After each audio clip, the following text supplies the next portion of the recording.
CHAPPiE is a 2015 sci-fi action film about an autonomous police android in a crime-riddled Johannesburg that, after being damaged, has an artificial intelligence installed that mimics the human mind and becomes CHAPPiE. The film received fairly mixed reviews. Some loved it, some hated it, but one thing that everyone agreed on was that the visual effects were brilliant. Image Engine, the Embassy, Ollin VFX, and BOT VFX handled the digital effects, while Weta Workshop built the practical versions of both CHAPPiE and Moose.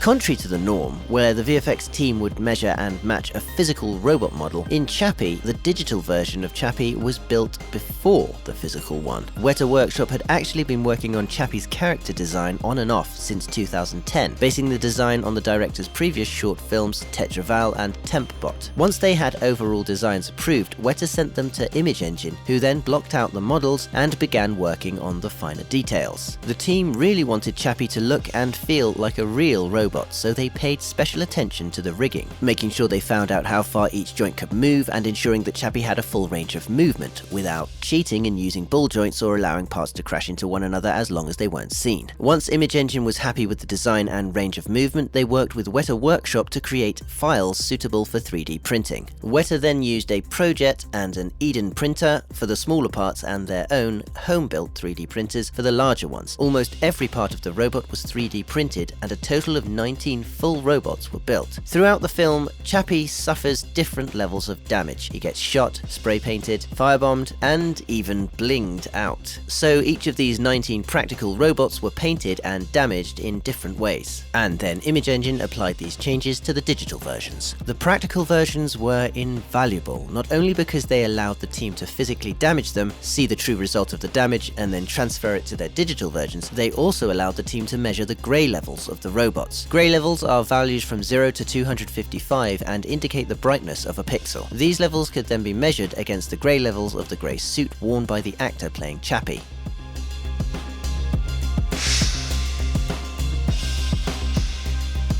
Image Engine didn't use motion capture for this film. Instead, the actor playing CHAPPiE wore a grey suit with tracking markers and various chest and shoulder pieces to bulk him out and provide accurate contact points. Then, using rotomotion, which is a technique for animating 3D on top of an actor, matching it frame by frame to the live-action plate, all of CHAPPiE's movements were 100% keyframed, a painstaking and laborious process which in some cases was straightforward and in others involved recreating actors or moving set pieces. In addition to hand animating CHAPPiE, the team also had to use different shaders, textures, and arm and chest and head pieces depending on what scene of the movie it was and the level of damage CHAPPiE had received. In order to streamline this process, Image Engine created CHAPPiE as one main asset in Maya. Every shader, texture, model, and rig adjustment for every change CHAPPiE went through rode along with it. Then, by using Shotgun and their own internal database called Jabuka, they could automatically toggle on and off the different configuration files that would put CHAPPiE in the appropriate state of any given time and shot. They also used this technique to streamline CHAPPiE's lip syncing and to ensure that his battery level indicator was always at the right level for the specific place in the film's timeline.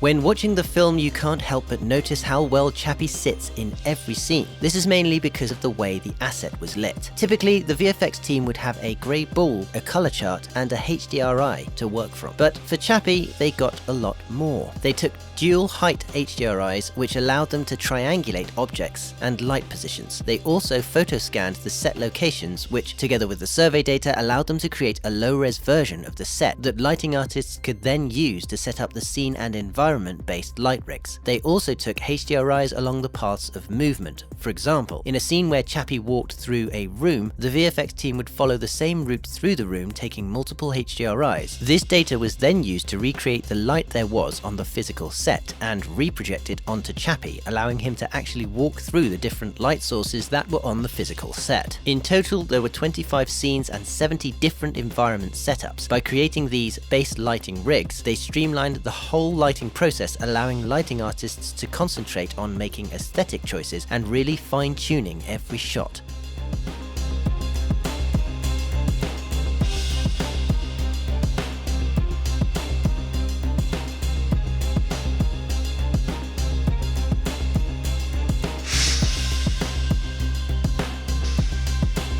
The Moose's design was refined by Image Engine and Weta Workshop, but started from a rendered CG model made by the director Neil Blomkamp himself, who actually started his career as a 3D animator. Once they had settled on the design, Weta Workshop started one of the biggest builds it has had to do for a long time, consisting of around 10,000 individual parts. Some parts were cast in urethane, others were steel and aluminum. However, not all materials used on Moose were as conventional as steel and aluminum.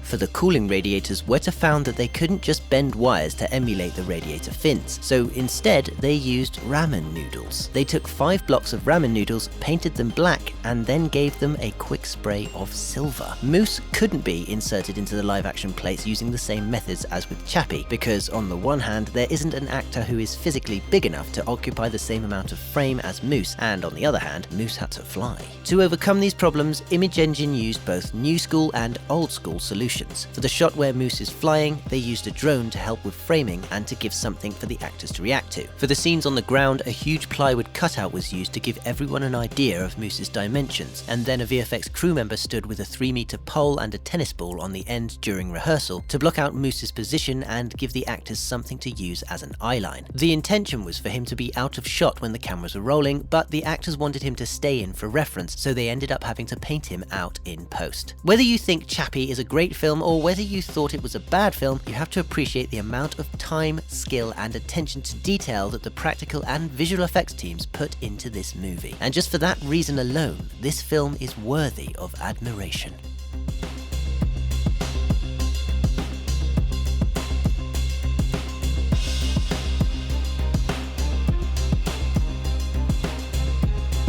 Please give us a like if you enjoyed this video. Don't forget the links to the music used in this video are in the video description, and let us know in the comments what you thought of CHAPPiE, whether you liked it or not.